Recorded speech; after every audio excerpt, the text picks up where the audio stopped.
On this episode of In the Fight, coalition forces disrupt insurgent activity in southern Afghanistan.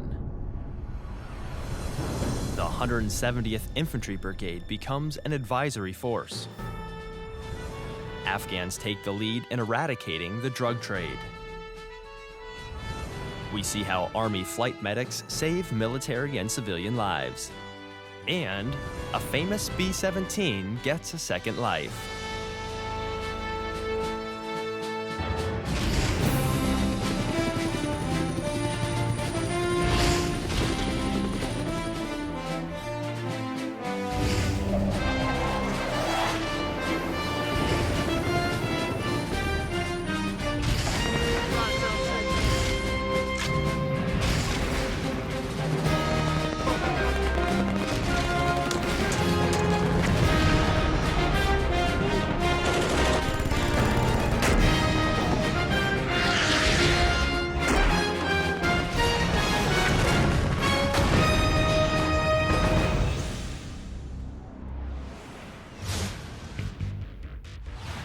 Coalition forces are constantly conducting operations to disrupt insurgent activity and support the local population.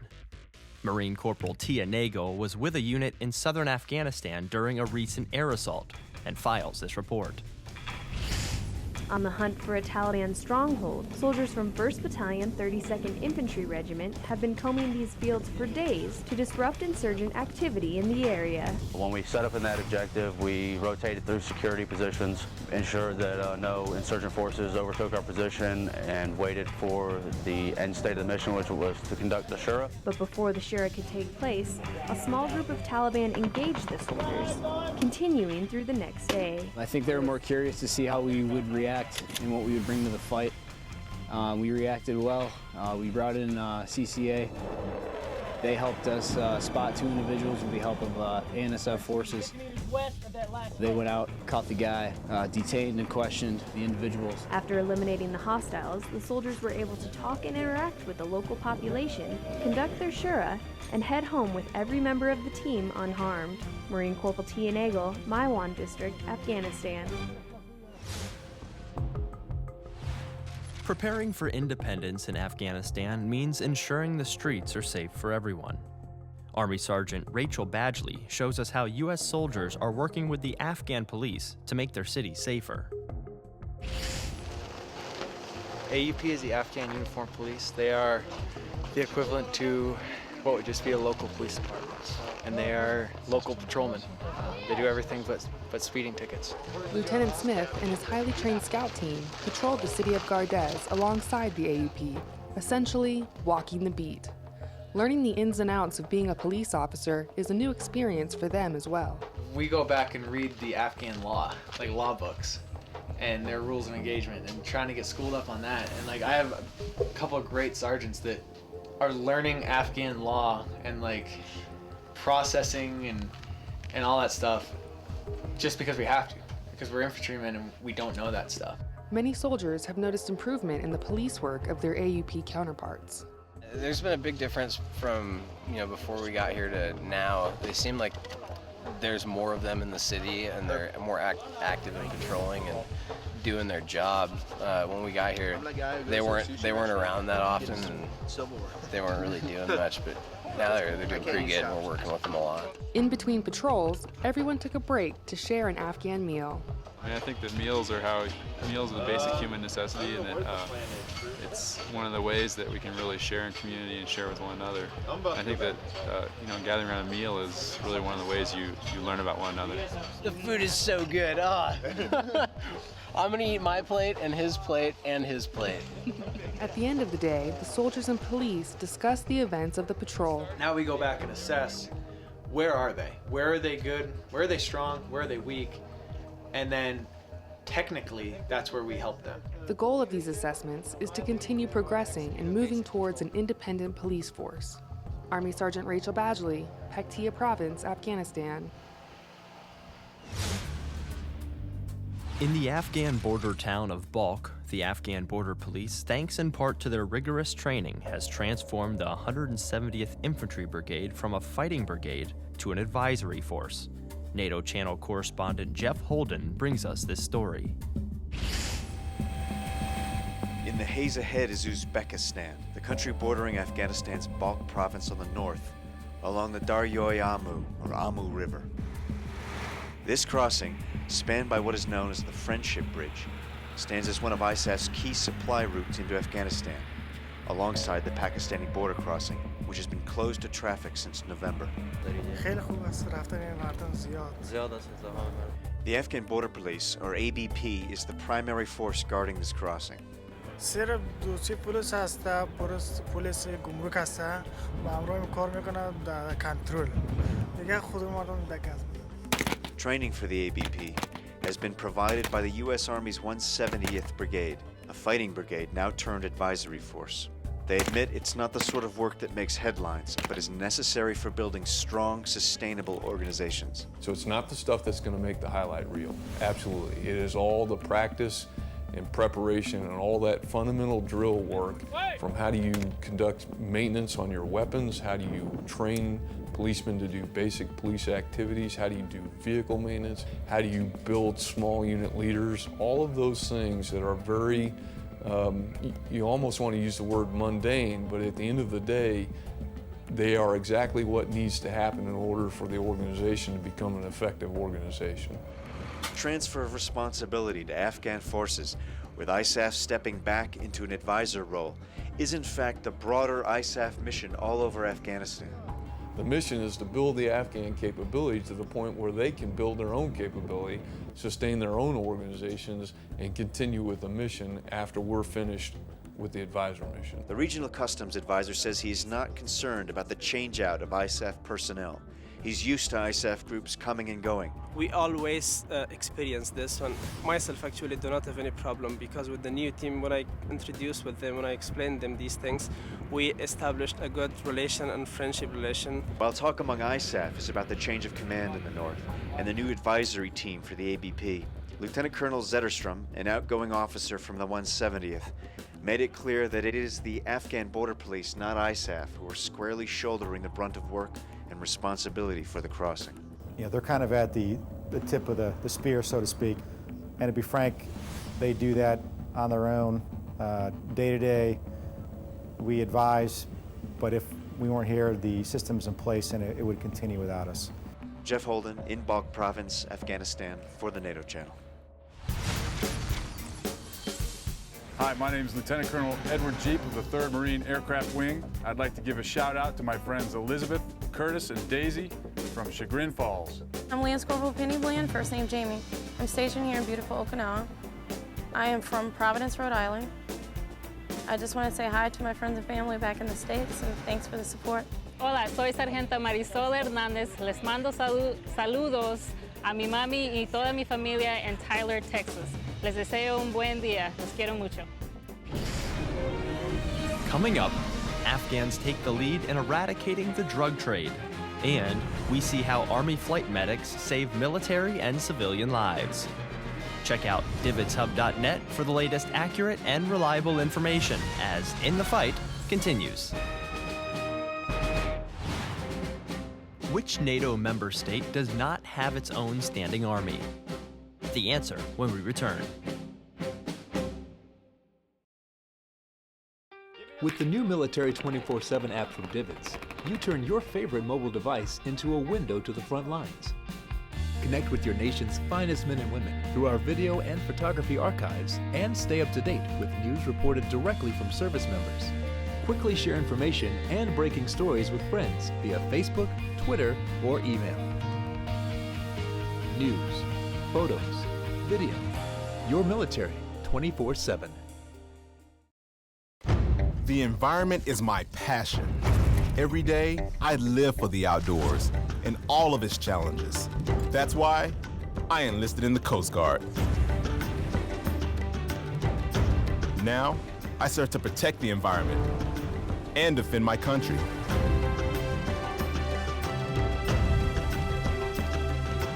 It's like I was born for this. Were you born ready for a greater challenge? Find out at gocoastguard.com.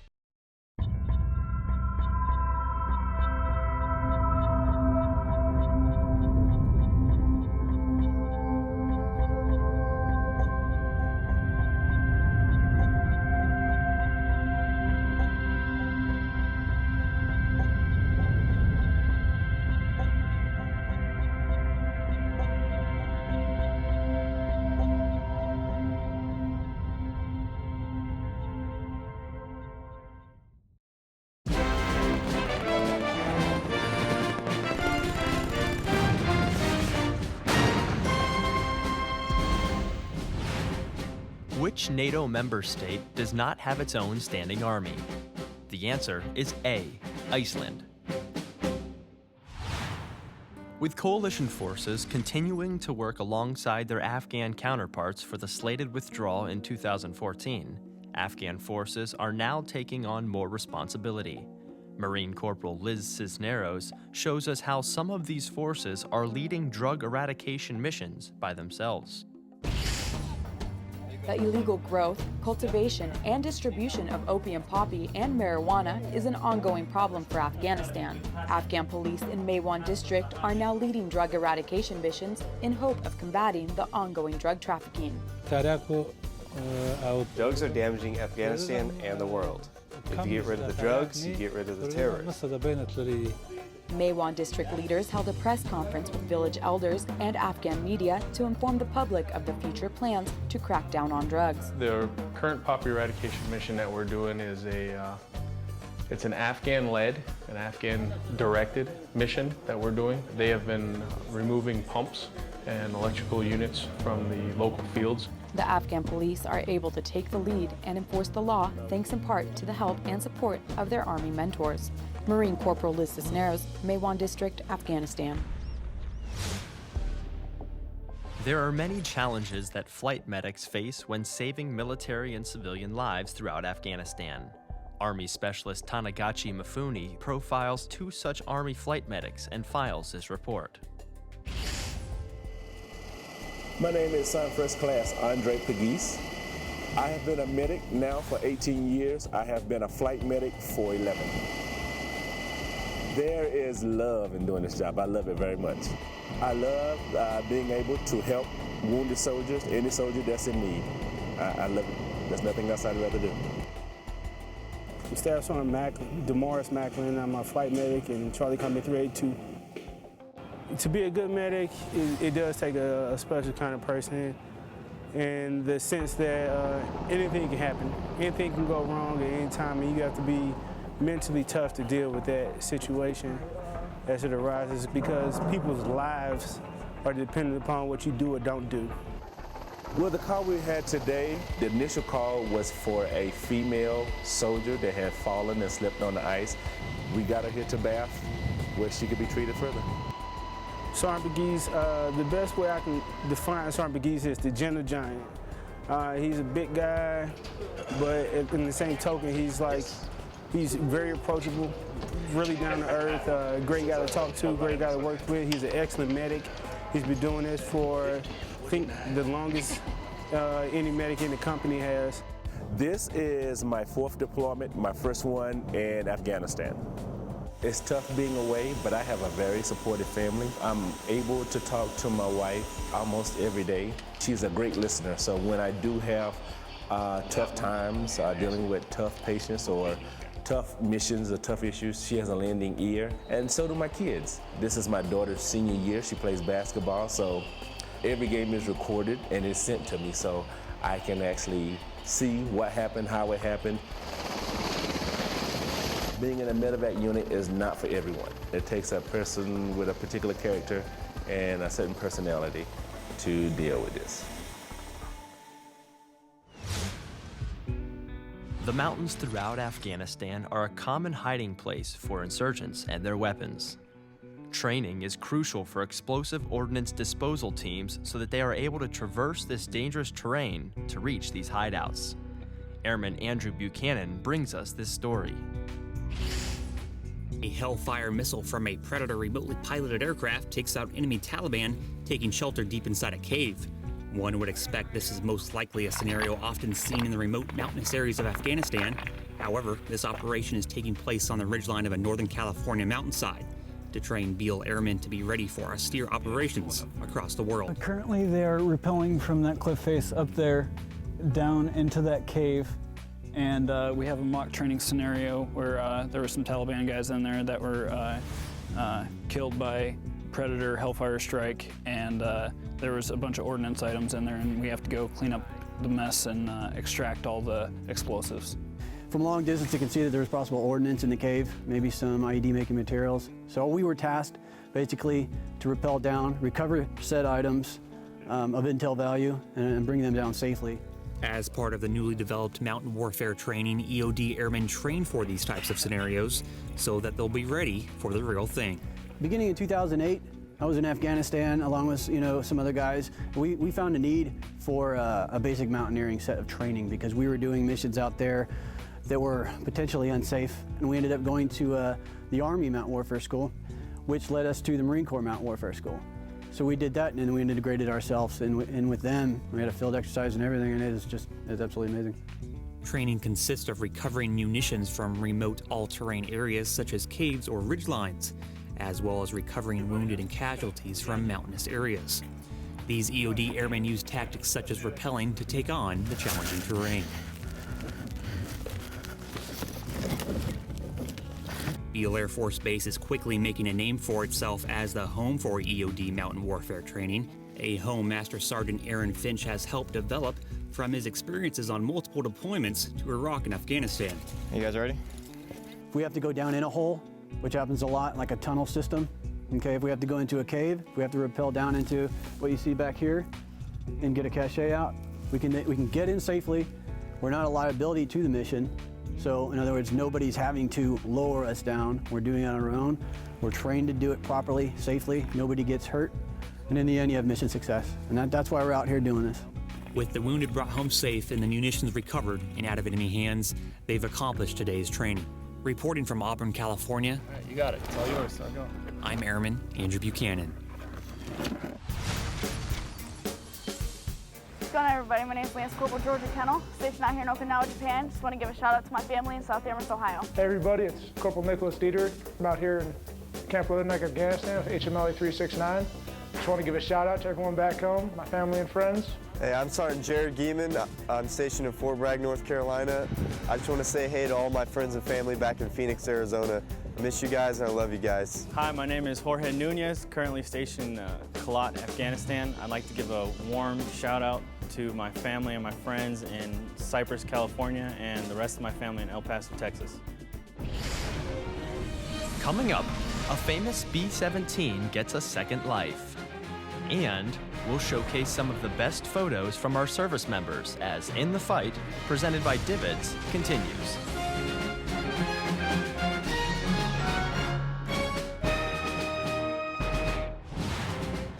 Who piloted the Memphis Belle during World War II? The answer when we return. I want to give a shout out to my family and friends. I want to send a shout out to my husband, to my parents, my family back home. I'd like to give a shout out to my girlfriend. To my family and friends in Lansing, Michigan. To my family out in Tucson, Arizona. To my beautiful wife and children in Des Moines, Iowa. To everybody in Texas. In York, Pennsylvania. Colorado Springs, Colorado. Chicago, Illinois. Harrisonburg, Virginia. Orlando, Florida. Oceanside, California. And Fort Leonard Wood, Missouri. I love you guys, I miss you, and I hope I'll see you soon.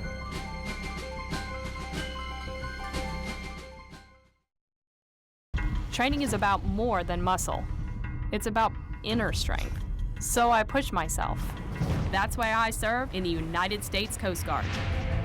I train with the best, a team that shares my drive and commitment.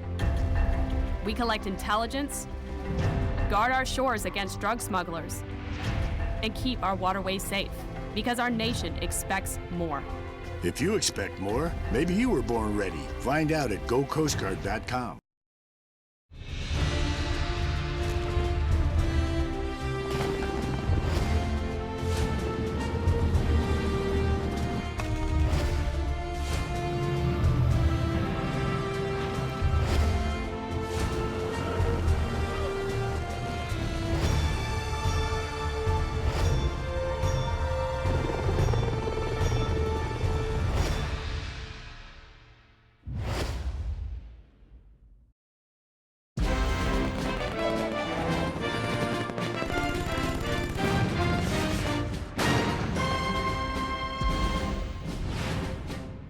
Piloted the Memphis Belle during World War II?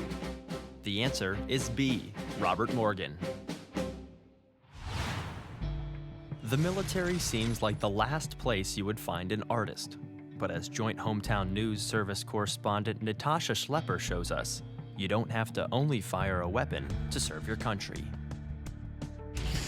The first drawing ever, I think it was a comic strip. I remember even in elementary school, I would fake sick so I could stay home and draw, and never stopped. Over 2 decades later, Sean's sales is still drawing. I'm an artist. I'm a Marine first, obviously, first and foremost. We're Marines, and we're artists second. Then your square will come off. Sergeant Sales, a U.S. Marine for the past 7 years, deployed 3 times. His job included producing combat illustrations for the command. And these days, he would never dream of skipping school. A lot of times they're kind of spheres in nature. So because for the past 6 months, he's been in this classroom teaching. Right in front of us, when they're angled, then there would be some foreshortening there. Unlike your conventional college, we have so much invested in these young service members that if it means that I have to stay after work every single day for 3 months, for an hour every day, 2 hours, 3 hours, I'll do that because I have to make sure there are units out there that need these soldiers, and they're waiting for them. You need to take a break, make sure that you're looking around, rest your eyes as much as you possibly can. The class is so demanding that only 15 students are taught at a time, and those who graduate can potentially end up on the front lines. It really means a whole lot to me to be able to spend as much time as I possibly can getting them up to par, so that once they do get there, that they'll be able to create superior products. Did you want to look down at it? Well, I kind of want somewhat of a side view, but up. What began in elementary school on those so-called sick days possibly led to a new image of what an artist can be. You got to make sure that you leave a little bit of light. Natasha Schlepper, Fort Meade, Maryland. For close to 70 years, the Memphis Belle has been an icon. The plane was the first to complete 25 combat missions. It was flown throughout the United States to help sell war bonds. And it inspired the making of 2 motion pictures. Now, the famous B-17 is getting a second life. Tech Sergeant Nicholas Kurtz brings us this story.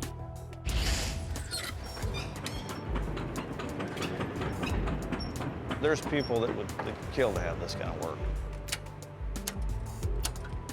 We'll come in the morning, we know what we have to do. My name is Roger Brickner. I work here at the museum in the Restoration Division. I'm an aircraft restoration exhibit specialist here in Dayton, Ohio. I started building model airplanes as a kid and still do. Well, she arrived here, I believe it was around 7 years ago. When she first arrived, I couldn't believe it was the original airplane that I seen on these documentaries back during the war. And I thought, man, what a huge job this is going to be. For a while, you really didn't see a whole lot of progress. And then all of a sudden, the airplane's starting to get bigger, the pile of parts are getting smaller. Then it was really becoming recognizable what it was. It's just coming together real nice now. If you mention B-17, the Memphis Belle pops into your mind. As famous as she is, as rare as she is, you know, when I was a kid, I seen pictures of her in magazines. Everywhere it landed, somebody carved their name into it, like graffiti. But then it appears here and I get to work on it. I mean, how satisfying is that? To have that here in our possession and have it restored to what it looked like when it flew its last mission, it's like opening up a history book. Probably the most important thing to me is to see the veterans that come through here and to see the looks on their faces. You know, it was a short part of their life, but it was a big part of their life. You know, we've had veterans come through here with their families and they'll see something back here and they'll start telling a story and their wife will say, he's not ever talked about it like this before. It pulls something out and it takes them back in time. To me, that's what it's all about, to see these guys reliving a very important part of their life. You know, it's very important to preserve this stuff and to see it be put on display and people who enjoy it. I mean, these veterans aren't going to be around forever. These guys come through here and some of them go straight from the door to the bell. It's in a lot of people's hearts. You know, people complain about their jobs or they say, I don't have nothing to do. I mean, I never feel that way here. Divids is a 24/7 operation that provides a timely, accurate, and reliable connection between the media and the military serving worldwide. Through a network of over 200 portable satellite transmitters around the globe and a distribution hub in Atlanta, Georgia, Divids gives you access to the front lines with live and archived broadcast video, still imagery, and print products. Visit our website at dvidshub.net and search through our enormous video and photo library. Register on our website to gain complete access to high-definition content, along with breaking news alerts and webcasts from top military officials. For questions or comments about In the Fight or Divids, you can email us at ondemand@dvidshub.net or follow us on Twitter and Facebook. As we close, we feature some of the best photos that Divids has to offer, as we listen to Eddie Horst's composition, Pangea. See you next time, In the Fight.